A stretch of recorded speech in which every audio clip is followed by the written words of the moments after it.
it's a bottle that doesn't take much to finish. It's only 750 ml.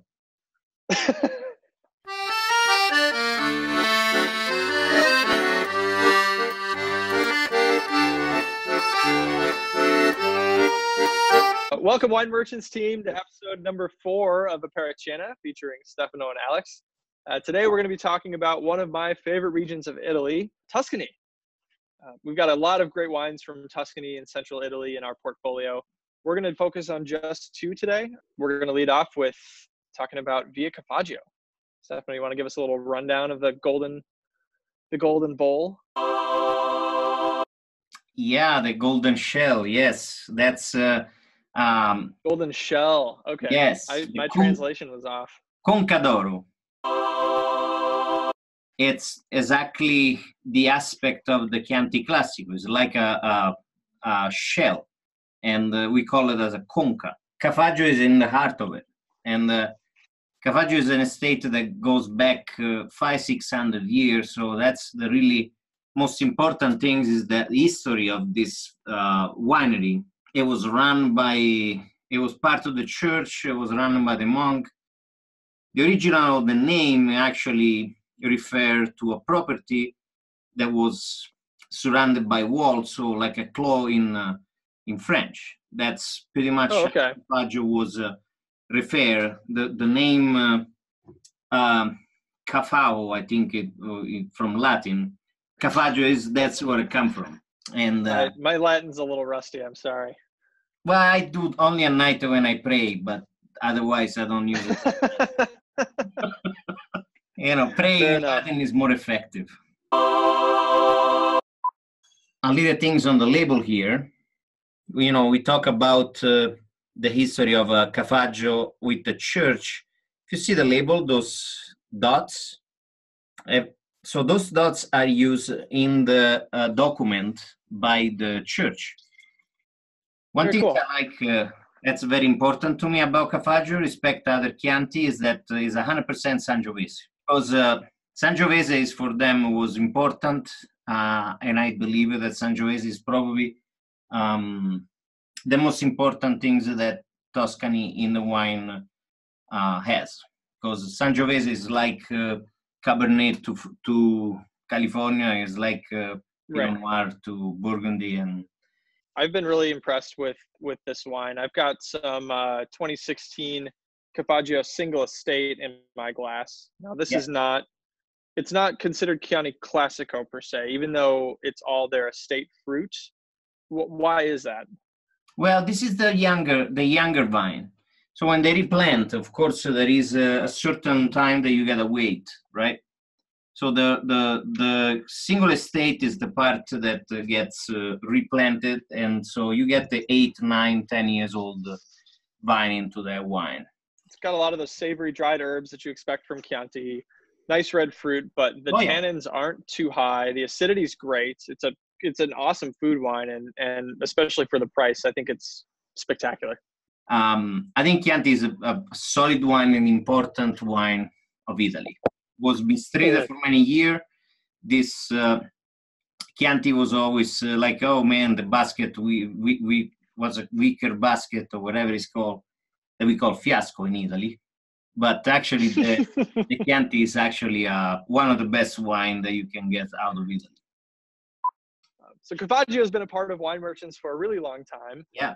However, one of our most premier Tuscan estate wines has not been a part of Wine Merchants for a very long time. In fact, they're very new.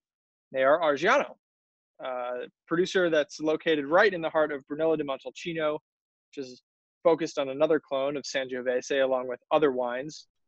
Stefano, you want to give us a little rundown of Argiano? I love this wine. This is one of the most appreciated winery in Tuscany. I had the pleasure to go and visit the winery in about 5 years ago. When I started with Wine Merchants, I went to a VS trip.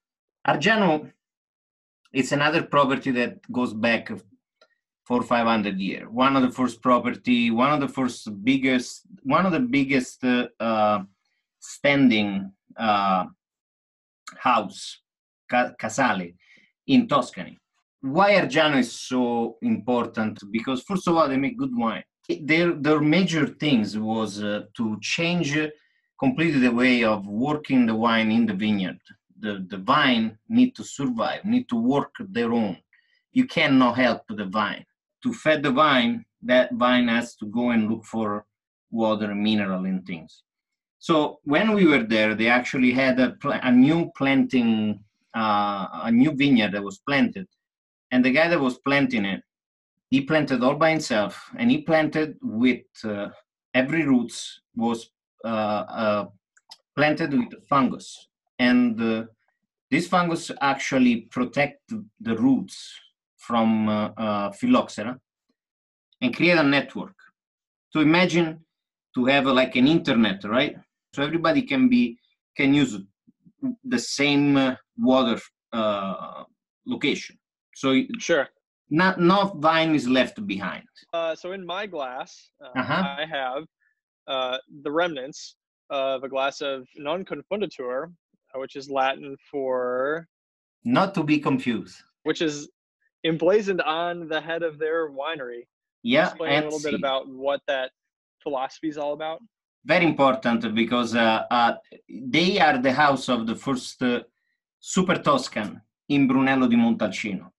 Their top wine was the first Super Toscan that was ever made in Brunello di Montalcino. So we're not talking of Bulgari Maremma, we're talking Brunello. Mm-hmm. So that's way, way different.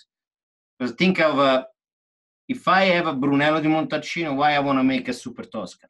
It's always a prestigious thing. It's something that winemakers are not people that sit on their vineyard. They are in constant evolution.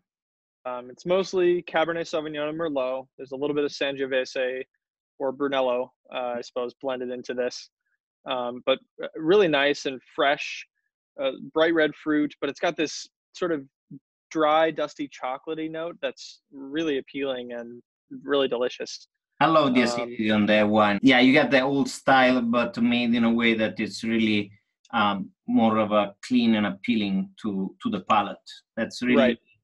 You know, what do you want from a wine like that? It's a wine that you want to get, you want to open it up and drink it.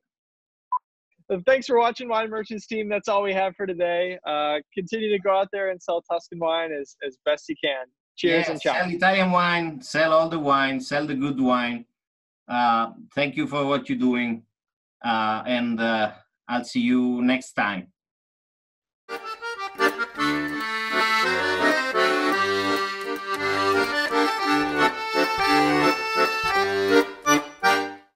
Okay, talk to you later.